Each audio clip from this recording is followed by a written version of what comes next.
सिंहासन 32 कहानियों का संग्रह है। इस संग्रह की सारी कहानियां राजा विक्रमादित्य के बारे में सिंहासन की पुतलियों के द्वारा राजा भोज को बारी बारी से सुनाई जा रही है। अब तक आप लोगों ने 17 पुतलियों के द्वारा सुनाई गई 17 कहानियों को सुना। आज 18वीं पुतली तारामती के द्वारा जो कहानी सुनाई गई उसे आप लोगों को सुना रही हूँ।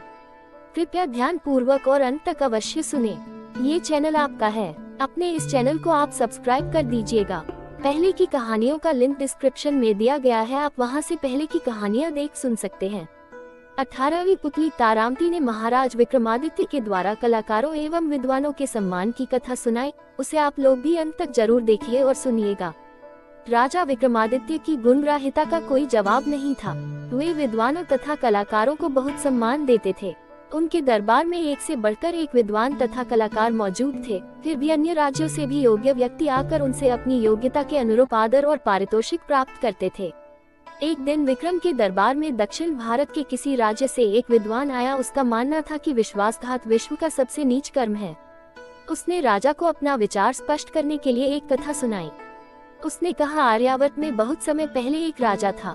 उसका भरा पूरा परिवार था। फिर भी 70 वर्ष की आयु में उसने एक रूपवती कन्या से विवाह किया। वह नई रानी के रूप पर इतना मोहित हो गया कि उससे एक पल भी अलग होने का उसका मन नहीं करता था। वह चाहता था कि हर वक्त उसका चेहरा उसके सामने रहे। वह नई रानी को दरबार में भी अपने बगल में बिठाने लगा। उसके सामने कोई भी कुछ बोलने का साहस नहीं करता, मगर उसके पीठ पीछे सब उसका उपहास करते। राजा के महामंत्री को ये बात बुरी लगी। उसने एकांत में राजा से कहा कि सब लोग उसकी इस कृत्य की आलोचना करते हैं। अगर वह हर पल नई रानी का चेहरा देखता रहना चाहता है तो उसकी अच्छी सी तस्वीर बनवाकर राज सिंहासन के सामने रखवा दे। चूंकि इस राज्य में राजा के अकेले बैठने की परंपरा रही है, इसलिए उसका रानी को दरबार में अपने साथ लाना अशोभनीय है। महामंत्री राजा का युवाकाल से ही मित्र जैसा था और राजा उसकी हर बात को गंभीरता पूर्वक लेता था। उसने महामंत्री से किसी अच्छे चित्रकार को छोटी रानी के चित्र को बनाने का काम सौंपने को कहा। महामंत्री ने एक बड़े ही योग्य चित्रकार को बुलाया। चित्रकार ने रानी का चित्र बनाना शुरू कर दिया। जब चित्र बनकर राज दरबार आया तो हर कोई चित्रकार का प्रशंसक हो गया। चारों तरफ चित्रकार की वाहवाही हो रही थी। बारीक से बारीक चीज को भी चित्रकार ने उस चित्र में उतार दिया था। चित्र ऐसा जीवंत था मानो छोटी रानी किसी भी क्षण बोल पड़ेगी। राजा को भी चित्र बहुत पसंद आया। तभी उसकी नजर चित्रकार द्वारा बनाई गई रानी की जंघा पर गई, जिस पर चित्रकार ने बड़ी सफाई से एक तिल दिखा दिया था। राजा को शंका हुई कि रानी के गुप्त अंग भी चित्रकार ने देखे हैं और क्रोधित होकर उसने चित्रकार से सच्चाई बताने को कहा। चित्रकार ने पूरी शालीनता से उसे विश्वास दिलाने की कोशिश की कि प्रकृति ने उसे सूक्ष्म दृष्टि दी है, जिससे उसे छिपी हुई बात भी पता चल जाती है। तिल उसी का एक प्रमाण है और उसने तिल को खूबसूरती बनाने के लिए दिखाने की कोशिश की है। राजा को उसकी बात का जरा भी विश्वास नहीं हुआ। उसने जल्लादों को बुलाकर तत्काल घने जंगल में जाकर उसकी गर्दन उड़ा देने का हुक्म दिया तथा कहा कि उसकी आंखें निकालकर दरबार में उसके सामने पेश करें। महामंत्री को पता था कि चित्रकार की बातें सच हैं।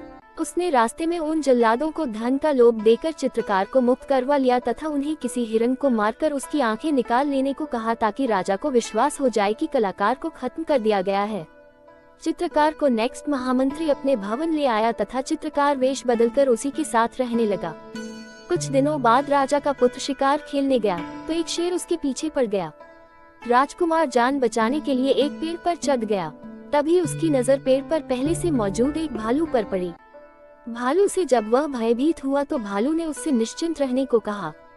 भालू ने कहा कि वह भी उसी की तरह शेर से डरकर पेड़ पर चढ़ा हुआ है और शेर के जाने की प्रतीक्षा कर रहा है। शेर भूखा था और उन दोनों पर आंख जमाकर उस पेड़ के नीचे बैठा गया। राजकुमार को बैठे बैठे नींद आने लगी और जगे रहना उसे मुश्किल दिख पड़ा। भालू ने अपने पास उसे बुला लिया और एक घनी शाखा पर कुछ देर सो लेने को कहा। भालू ने कहा कि जब वह सोकर उठ जाएगा तो वह जागकर रखवाली करेगा और भालू सोएगा। जब राजकुमार सो गया तो शेर ने भालू को फुसलाने की कोशिश की। उसने कहा कि वह और भालू वन्य प्राणी है, इसलिए दोनों को एक दूसरे का भला सोचना चाहिए। मनुष्य कभी भी वन्य प्राणियों का दोस्त कभी नहीं हो सकता।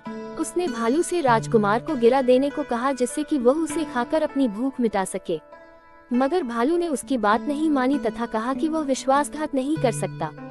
शेर मन महसूस कर रह गया। 4 घंटों की नींद पूरी करने के बाद जब राजकुमार जागा तो भालू की बारी आई और वह सो गया। शेर ने अब राजकुमार को फुसलाने की कोशिश की। उसने कहा कि क्यों वह भालू के लिए दुख भोग रहा है। वह अगर भालू को गिरा देगा तो मैं उसे मारकर खा जाऊंगा और मेरी भूख मिट जाएगी, और जब मेरी भूख मिट जाएगी तो फिर मुझे तुम्हें खाने की जरूरत ही नहीं रहेगी और तुम आराम से अपने राजमहल लौट जाओगे। राजकुमार उसकी बातों में आ गया। उसने धक्का देकर भालू को गिराने की कोशिश की, मगर भालू न जाने कैसे जाग गया और राजकुमार को विश्वासघाती कहकर खूब धिक्कारा। राजकुमार की अंतरात्मा ने उसे इतना कोसा कि वह गूंगा हो गया। जब शेर भूख के मारे जंगल में अन्य शिकार की खोज में निकल गया तो वह पेड़ से नीचे उतर अपने राजमहल पहुंचा। किसी को भी उसके गूंगा होने की बात समझ में नहीं आई। कई बड़े वैद्य आए, मगर राजकुमार का रोग किसी की समझ में नहीं आया। आखिरकार महामंत्री के घर छिपा हुआ वह कलाकार वैद्य का रूप धरकर राजकुमार के पास आया। उसने गूंगे राजकुमार के चेहरे का भाव पढ़कर सब कुछ जान लिया।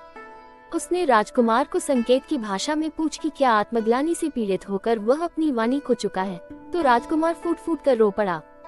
रोने से उस पर मनोवैज्ञानिक असर पड़ा और उसकी खोई हुई वाणी लौट आई। राजा को बड़ा आश्चर्य हुआ कि उसने राजकुमार के चेहरे को देखकर सच्चाई कैसे जान ली, तो चित्रकार ने जवाब दिया कि जिस तरह कलाकार ने उनकी रानी की जांघ का तिल देख लिया था। राजा तुरंत समझ गया कि यह वही कलाकार है जिसके वध की उसने आज्ञा दी थी। वह चित्रकार से अपनी भूल की माफी मांगने लगा तथा ढेर सारे इनाम देकर उसे सम्मानित किया और सम्मान उसे विदा किया। उस दक्षिण के विद्वान की कथा से विक्रमादित्य बहुत प्रसन्न हुए तथा उसके पांडित्य का सम्मान करते हुए उन्होंने उसे 1 लाख स्वर्ण मुद्राएं दी। इतनी कहानी सुनाने के बाद 18वीं पुतली तारामती चुप हो गई। राजा भोज अचंभित थे विक्रमादित्य की कहानियों को उन पुतलियों की जुबानी सुनकर। वो विक्रमादित्य की महानता के बारे में सोच ही रहे थे कि 19वीं पुतली, जिसका नाम रूपरेखा था, अगली कहानी सुनाने के लिए सिंहासन से बाहर निकल राजा भोज के सम्मुख खड़ी हो गई और राजा भोज को महाराज विक्रमादित्य के बारे में एक और नई कहानी सुनाने लगी। मित्रों, 19वीं पुतली रूपरेखा की कहानी अगले भाग में। तब तक के लिए आज्ञा दीजिए। नमस्कार।